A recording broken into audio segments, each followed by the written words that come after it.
From the Smith Center in Chapel Hill, this is TarHeelIllustrated.com. I'm THI staff writer Jacob Turner, alongside me, as he always is, THI publisher Andrew Jones. Andrew, about an hour ago, South Carolina lose another game in the Smith Center, this time coming to Pittsburgh, 73-65, followed to 1-3 in the ACC, 8-7 overall.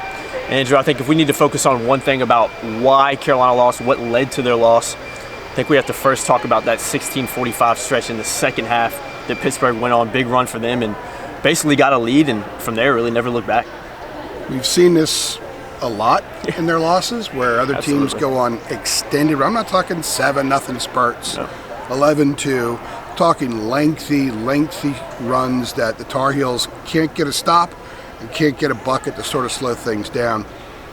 Pittsburgh offensively coming into this game was as bad or worse than Carolina statistically. The worst three-point shooting team in the league, and they hit 8 three-pointers in a 12-minute stretch during the second half, wide open. I don't remember any of them being challenged. In fact, at one point I tweeted out that the average distance between a Pitt three-point shooter and a Tar Heel defender appeared from my spot watching this game to be about 10 feet. So I asked Roy afterward what happened, what went wrong during that stretch, and they messed up on some switches, and let's be honest, Pitt was getting open shots in the first half. Oh yeah, they weren't knocking them down, but they weren't as open. The difference was, and you and I talked about this at halftime, Carolina was not playing great defensively in the first half, but they were getting some turnovers. Yeah, they were forced and they were steals, so they were able to turn them into moving the ball the other way, get some looks, get some shots, draw some fouls by recovering Pitt defense, and that helped the Tar Heels build a halftime lead. But in the second half, they did none of that. I mean, they literally did nothing right defensively in the second half, and that's why a team like Pitt, which just lost at home to Wake Forest, went on a run that they did, 41-22 over the last 16:45. That's crazy. Ohio State was, 35-12 to close out the game over the last 16:47.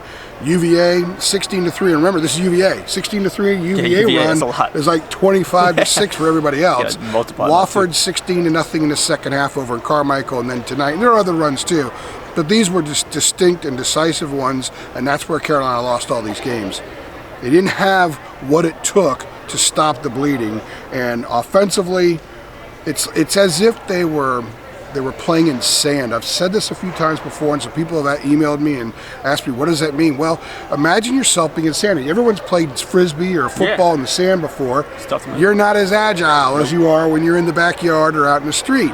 Everything is slow. Your brain says to do something, but the body's not doing it. It just looked tonight like standing around, a little bit of hot potato, especially during that run. Nobody other than Garrison Brooks really wanted to take shots, wanted to make something happen, and kudos to Garrison again, but his 3 best performances statistically have all been losses.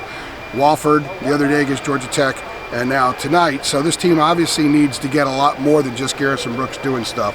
Everything basically went wrong during that period, and you can't point to 1 or 2 things that Roy Williams needs to fix. No, there's a multitude of things that he needs to fix, and they were fully on display once again tonight. AJ, I think one of the biggest telling things for me, sitting courtside tonight doing some video for us, was first half. We talked about this at halftime as well. It seemed like the energy level was higher. It seemed like the energy level was good. And one of the things that Roy Williams was really mad about after the Georgia Tech loss was energy, was that effort more than anything. You could see it in his facial expressions during the post-game press conference, all that kind of stuff. It was easy to tell. This team came out in the first half, and the energy really wasn't a question mark. And then you flip to the second half, and it seems like that kind of tailed down again. And maybe that's what led to that run. But I think, which we talked about off camera a little bit, that run itself is probably what sucked the energy out of Carolina more than anything, because, I mean, that's the amount of runs this team has given up, like you mentioned, and then for that to happen again, it was almost like, I don't know, maybe they saw it coming. They're used to it at this point. We're all human. Yeah, absolutely. Every one of us has gone through something in life where, God, again, it's happening again, and it crushes your spirit some. It takes a little longer to overcome it, kind of bounce back from it, regardless of what it is, whether it's with your job, whether it's in your personal relationships, with a neighbor, with a car that just whatever it is. We've all been through that. These guys are going through it right now on a huge stage, and a stage, quite frankly, that is being magnified because this doesn't happen here very often, and because of some of the things that their coaches said has brought a lot of attention to it. Right or wrong, this is North Carolina. When you come to North Carolina, you get a lot of. It's a great deal for these kids to come here with the way that they're treated by people. They're idolized by a lot of people. The fanfare is off the charts, but the flip side of that is when you struggle this way and in the manner that they are. the fans get angry. That's one thing, but the kids are stressing. Oh yeah, they're representing all this around here. We're looking at all the banners. I mean, it's unbelievable. It's like I've been in here too many times to count. 700, 800, 900 times in my life at least, and it's awesome just to look around this place. And Jeff Capel, the pit coach, even said, once his team kind of got through that, got through the banners, got through the fact that even though this building's not even 40 years old, it's still a fabled, hallowed hall, that once his team got through that, they were fine. The Carolina kids are dealing with it too. Oh yeah. And I think when Pitt started its run is when the energy kind of started to sap. They had it for a while. I even had one of my notes in the 5 takeaways about the energy. Hey, they've actually handled it with the energy during the start of this run here. But then the run continued, and then I think the energy died. It wasn't as bad as it was Saturday, especially in the first 15 minutes. But it was pretty bad. Here we go again. It was a collective, here we go again, exactly, Jacob.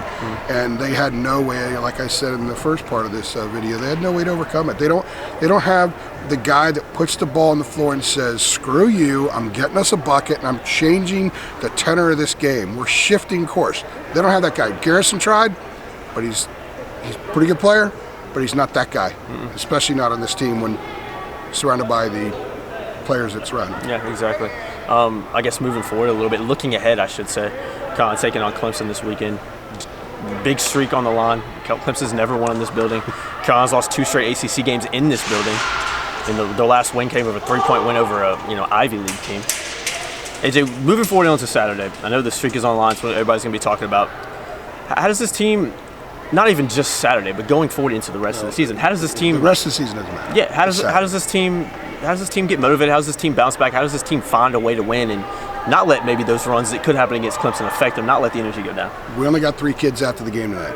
Yeah, didn't get a lot. I was told a lot of them are seeing the doctor, so that's justified and understandable given the issues that they're dealing with that are out of their control. Yeah. Garrison didn't talk much. Brandon talked to us. We got Armando Bacatis. He even admitted to having some confidence issues in the last month. I mean, they've got to get ready to play a game that I think means more than the ones they've already played because of what's happened. Yeah. Through 15 games. Yeah. They're 8-7. Pitt just won here their first ACC road game in almost 3 years. That's crazy. Clemson's never won here before. Wofford, by the way, which is like 30 miles from Clemson, has won 2 in a row in this town, both buildings. They were really tight tonight.